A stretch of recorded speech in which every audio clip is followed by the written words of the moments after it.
بسم الله الرحمن الرحيم magacaygu waa Xawa Cabdi Dhiblaawe waxaan dhashay 1947 waxaan ku dhashay Xamar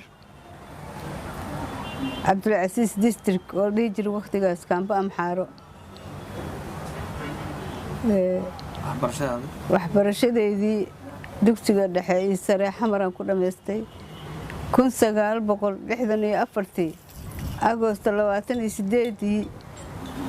waxaan helay anagoo 9 arday ah ayaa waxaan qaaday Soviet Union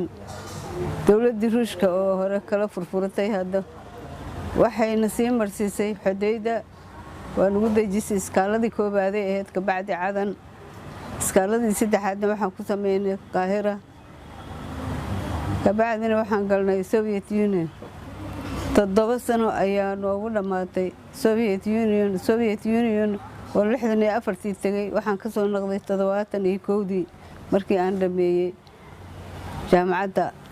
medicine-da oo waqtigaas aad u dhib badneed si loo dhameeyo ay sahlaneen intii baxdane markay dhameeyaanba ay dibadda sii aadayeen laakiin aniga qoyskaygu aad igu baahnay daraadiis waan u soo laabtay iyo dalkaygu iyo dadkaygu aan jeclay waxaana ka bilaabay digfeer shaqo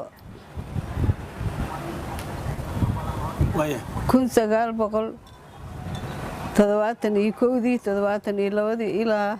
muddo waxaan ka shaqayn jiray intii isbitaal ku tiilay Xamar oo ahaa Madiina Martiini iyo Digfeer 14 sano ka shaqaynayay jaamacadda ummadda ardadii aan soo baray wax badan hadda waxaan tagu waqooyi waxaan arkay meel la yiraahdo aan tagay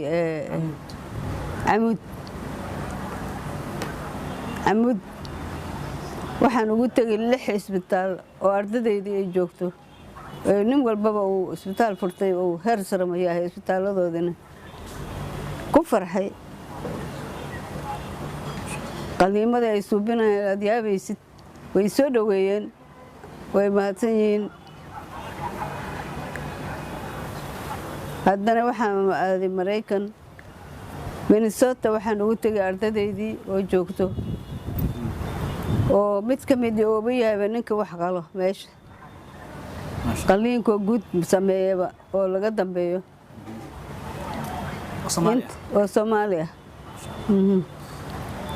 aniga wax badan aan dawey jiray waqtigaas aad baan u shaqeyn jiray shaqadeydana waxay daacad weligay ma taqaanay wax isma raabsan qof muwaadin Soomaali oo daacad u shaqeeyanahay waxaan u tagay Maxamed waxaan dawey jiray haween badan waxaan ku dawey jiray mararka qaarkood dhirta Soomaaliya daawadeedu aan raadiyay waxaan arkay baabuurkii dameere iyaga gaari dameere wataan baabuur ma qabaan dad iska masaakiin oo indigenous ah baabuur ordaya ka daba imaanaya ama ninka wada uu wadid agaynin baa dameerkii iyo qofkii wadaba waa isla mara markii aan Digfeer la keeno Digfeerna isbitaalka qoro wax qaban kariyo waay waqtigaas ay dhaqaatiir joogtay oo cilmi leh markaan wax badan arkay rafaadka ay ku jiraan iyo naagihii isku mataqaanayo isku dhimanayo ayagoo foolanayo ilbihii iyo shuba biyood inta ku dhaco isbitaalka la soo gaarsiinba dhimanayo waa baxay meeshii hal qolaan ka dhisay oo naagaha ku umuliyo naagihii habeenkii jid male dhulkii waa hawd oo jid lahayn baabuur male naagihii markay fooshaan gaariyaashkoodii dameerkaygu igu keenayeen muddo dheer ma qaadanayso anigu hoostoodan dhigay bajaa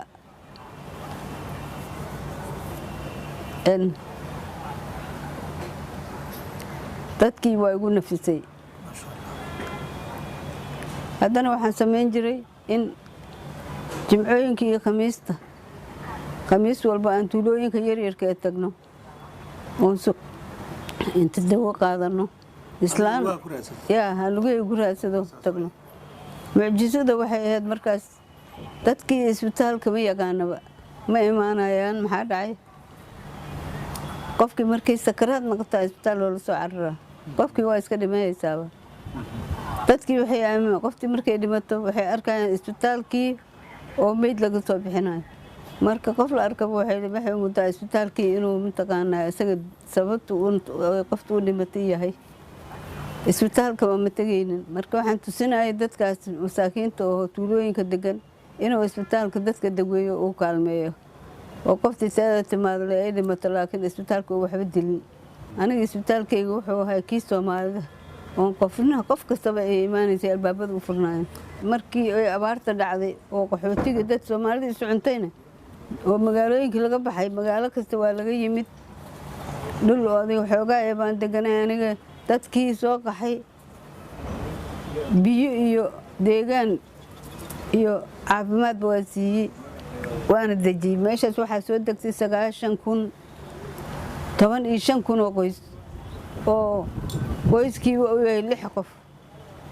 waa 90,000 qof 90,000 hay'adahan u qaylisan jireen dhihi jiray ii soo warday dadkaygii la ayay waxa ii imaan jireen hay'ado waana abiilkayga marka abiil dirsado waa la ii soo jawaabi jiray mar walbaba